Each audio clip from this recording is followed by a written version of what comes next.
Hello guys, welcome to Corbett learnings. आज की हम इस वीडियो में बात करने वाले हैं HTML के बेसिक फीचर्स के बारे में। तो अगर आपने हमारी पुरानी वीडियोस नहीं देखी जिसमें हमने बात करी है HTML के बेसिक्स के बारे में, HTML की हिस्ट्री के बारे में, तो वो ज़रूर देखिएगा। उसका लिंक भी मैं आई बटन में प्रोवाइड करा दूँगा। और आपको इस वीडियो की PPT का एक्सेस चाहिए तो नीचे डिस्क्रिप्शन में लिंक दिया गया है, जाइए और उसको चेकआउट कीजिए, डाउनलोड कीजिए और अपनी लर्निंग्स को बढ़ाइए कॉर्बेट लर्निंग्स के साथ। तो चलिए शुरू करते हैं वीडियोस में। आज की वीडियो पे हम बात करने वाले हैं HTML5 के फीचर्स के बारे में। So let's get started.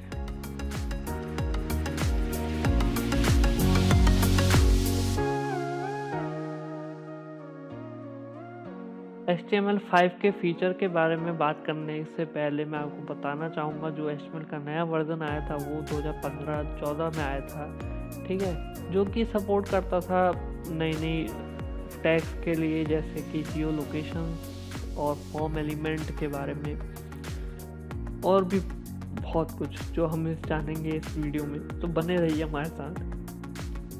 पहला फीचर है नया doctype, new doctype. दोस्तों, जब HTML 4.01 रिलीज हुआ था तो उसमें एक डॉक टाइप का एक एलिमेंट को ऐड किया गया था। डॉक टाइप का एलिमेंट बेसिकली बताता तो ये था कि जो हमारा डॉक्यूमेंट है उसका टाइप क्या है, HTML है, XML है, क्या है, ठीक है।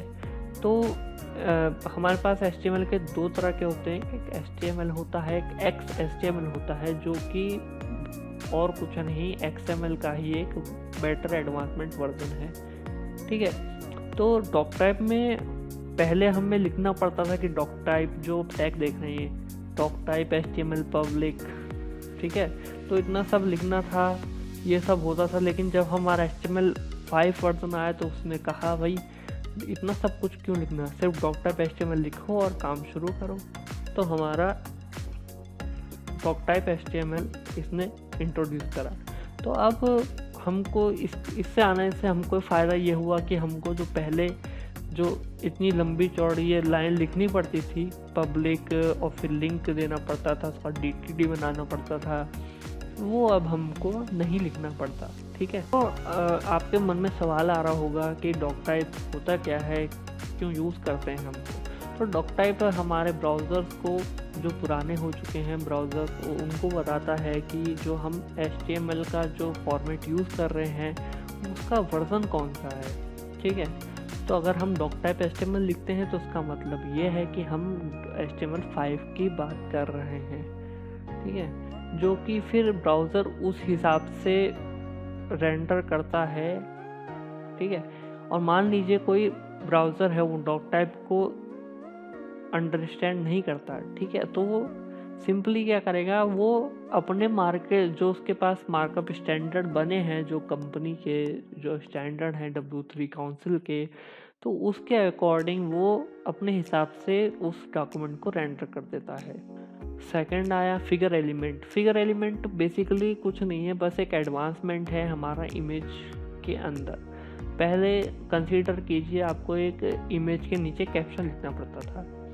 HTML 4.1 की बात करें, 3 की बात करें, मान लीजिए हमें एक इमेज लगानी है, उसके अंदर उसका कुछ टाइटल लिखना है, उसके नीचे कुछ डिस्क्रिप्शन डालना है इमेज का।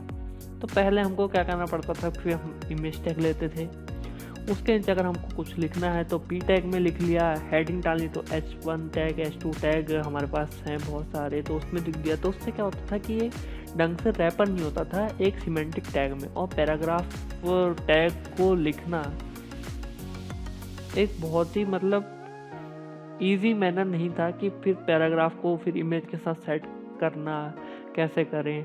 तो इसी प्रॉब्लम को ध्यान में रख करके HTML5 में ये फिगर एलिमेंट को इंट्रोड्यूस किया गया, जिसके अंदर फिग कैप्शन नाम का हमारे पास एक टैग और आया। इसमें क्या था, फिग कैप्शन में इसके अंदर हम कैप्शन डिफाइन कर सकते थे। जैसे मान लीजिए मेरे को फिगर के अंदर मैंने एक इमेज दे दी, इमेज के साथ साथ मेरे को कैप्शन लिखना है, तो यहाँ पर मैंने फिग कैप्शन का टैग स्टार्ट करा, उसके अंदर मैंने मान लीजिए हेडिंग लिखनी है तो H1 के अंदर मैंने लिखा किटन, ठीक है।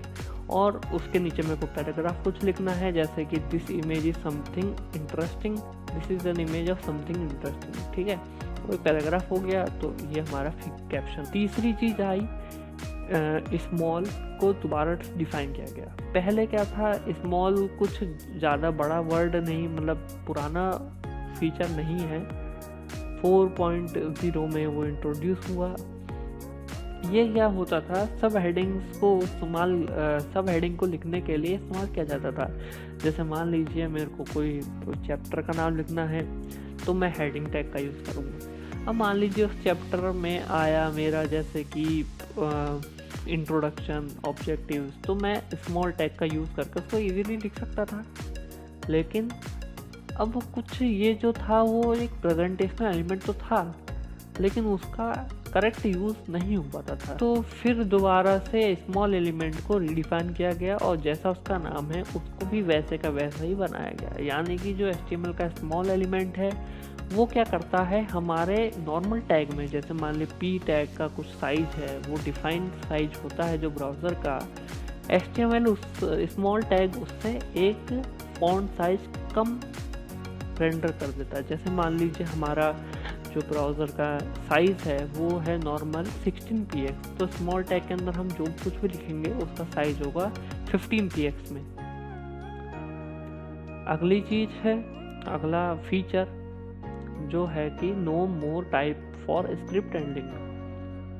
पहले HTML4 से पहले हमको ये लिखना पड़ता था कि जो हम लिंक दे रहे हैं उसका टाइप क्या है, या फिर स्क्रिप्ट दे रहे हैं वो है किसकी, जावास्क्रिप्ट की है या फिर कोई और चीज़ है। लिंक का टाइप क्या है, लिंक का टाइप टेक्स्ट है, CSS है, इमेज का URL है, तो वो सब चीज़ें हमको डिफाइन करनी पड़ती थी। लेकिन HTML5 के आने के बाद अब ये उसने डेवलपर को फास्टर डेवलपमेंट के लिए ये चीज़ उसने एक ऑप्शनल कर दी है कि आपका मन हो तो आप लिखें या ना लिखें, लेकिन हमारा जो ब्राउज़र है वो ऑटोमेटिकली इस चीज़ को रेंडर करेगा, इस चीज़ को समझेगा।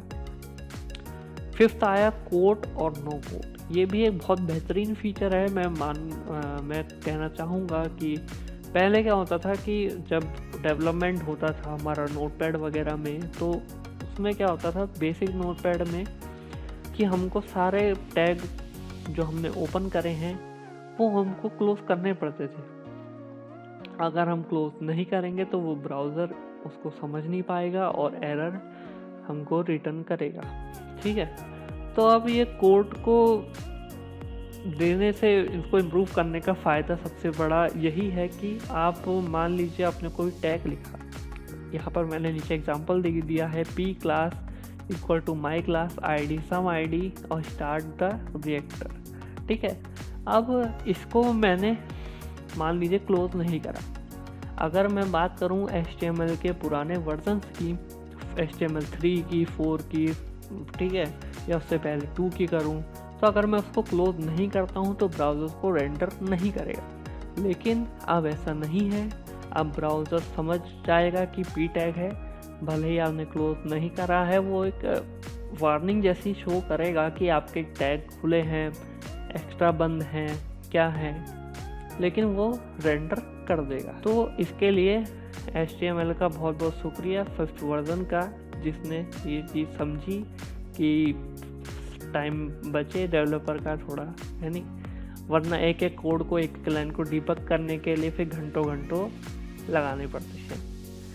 अब 6 में आया, 6 में एक और बेहतरीन फीचर उसने दिया। अब बात करें तो 6 फीचर की, तो वो है मेक योर कंटेंट एडिटेबल। पहले क्या होता था कि मान लीजिए हमने कुछ लिख दिया हमारे टैग में, हमारे टेबल में, हमारे पैराग्राफ में, उसको हम एडिट नहीं कर पाते थे। अगर हमको उसको एडिट करना है तो हमको वापस कोड के अंदर जाना पड़ेगा और हम उसको ब्राउज़र से एडिट नहीं कर सकते। लेकिन अब जो नए ब्राउज़र आए उसके अंदर हमारा ये फीचर है, इनेबल है पहले से ही, कि हम कंटेंट को एडिटेबल बना सकते हैं, ठीक है। तो हमारा एक नया एलिमेंट उसमें जुड़ गया। जैसा कि इसका नाम बताता है, तो ये हमको अलाउ करता है कि हम अपने कोई भी टेक्स्ट को एडिट कर सकते हैं एलिमेंट के अंदर ही अंदर, इंक्लूडिंग इट्स चिल्ड्रन, उसके चिल्ड्रन को भी मिला ले तो ठीक है। जैसे कि मान लीजिए हमको एक टू डू लिस्ट बनानी है, तो टू डू लिस्ट बनाने के लिए हमने एक लिया कि buy potato, buy banana, buy apple, ठीक है। अब हमने वो काम कर दिए, ठीक है। अब काम करने के बाद हमको एडिट करना है, हमको नए टास्क ऐड करने हैं, तो हम ऐसा तो है नहीं कि बार बार जाएंगे कोड में। अब जैसे कोई डेवलपर नहीं है जिसको कोडिंग की समझ नहीं है, तो वो क्या करता है, वो तो कंफ्यूज हो जाएगा, वो कर नहीं पाएगा। तो उसकी सुविधा के लिए ही एक एडिट टेबल बना दिया कि भाई तुमको अगर इसको एडिट करना है तो ब्राउज़र से जाके क्लिक करके वहाँ एडिट कर सकते हो।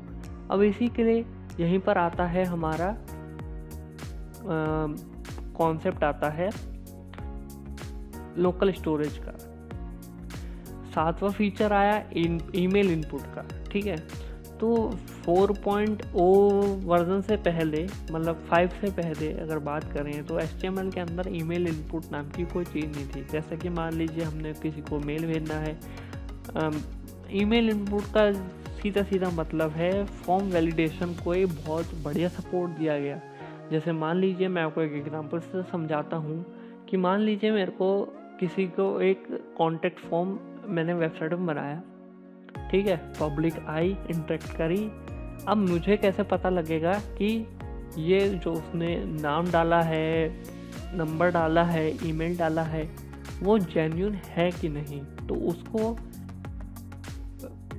आसान करने के लिए, यूज़र को समझाने के लिए, उसको रोकने के लिए ये ईमेल इनपुट का कॉन्सेप्ट लाया गया, ठीक है।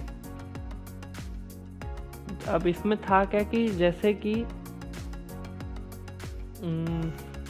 हमको ईमेल डालनी है, तो जब तक हम ईमेल के अंदर @abc.com या फिर ये नहीं लिखेंगे तो वो ईमेल कंसीडर नहीं किया जाएगा और वो एक एरर थ्रो करेगा। ये भी बात नोट करने की है कि जैसे मान लीजिए पहले कुछ, अभी के ब्राउज़र में तो ये सपोर्ट कर जाता है, लेकिन कुछ ब्राउज़र ऐसे थे पुराने वाले जिसमें कि ईमेल वैलिडेशन सिर्फ तभी सपोर्ट करेगा जब उसके अंदर नेम एट्रीब्यूट भी डिफाइन किया जाएगा। जैसे कि इनपुट टाइप तो होगा ईमेल और नेम भी होगा ईमेल। अगर वो नेम ईमेल नहीं है उसका तो वो वैलिडेट नहीं होगा। अगर अभी आप कोई कॉन्सेप्ट सर के ऊपर से जा रहे हैं तो टेंशन ना लीजिए, क्योंकि आने वाली वीडियो में हम जब प्रैक्टिकल्स करेंगे इसके तो आपको बहुत आसानी से बातें समझ में आएंगी, ठीक है। तो अभी ये समझते हैं। हालांकि जो ओपेरा का जैसे एग्जांपल देते हैं कि ओपेरा में हमको ईमेल वैलिडेशन के लिए नेम एट्रीब्यूट की ज़रूरत पड़ती है, लेकिन प्लेस होल्डर एट्रीब्यूट को वो सपोर्ट नहीं करता, ठीक है। ओपेरा ब्राउज़र हमारा प्लेस होल्डर को सपोर्ट नहीं करता। वैसे भी सबसे ज़्यादा डेवलपमेंट के लिए यूज़ किया जाने वाला ब्राउज़र में क्रोम और फायरफॉक्स है। ओपेरा तो कहीं बहुत बाद में आता है। तो गाइस, आज की वीडियो के लिए बस इतना ही। उम्मीद है आपको वीडियो पसंद आई होगी। अगर आपने अभी तक चैनल को सब्सक्राइब नहीं करा है तो ये बेल आइकन को दबाइए, चैनल को सब्सक्राइब कीजिए, वीडियो को लाइक कीजिए। अगर वीडियो अच्छी लगे तो लाइक कीजिए। अपने कुछ सजेशंस हैं कि हम आगे वीडियो कैसी डिलीवर करें, उसके लिए अगर आपके पास कुछ सजेशन है, कुछ और नए नए टॉपिक आइडियाज़ हैं तो आप हमसे शेयर कर सकते हैं। हम ज़रूर ये प्रॉमिस करते हैं कि आपसे कि हम इसमें ज़रूर काम करेंगे और आपके क्वेश्चंस को हम ज़रूर सॉल्व करेंगे, ठीक है। So thank you guys.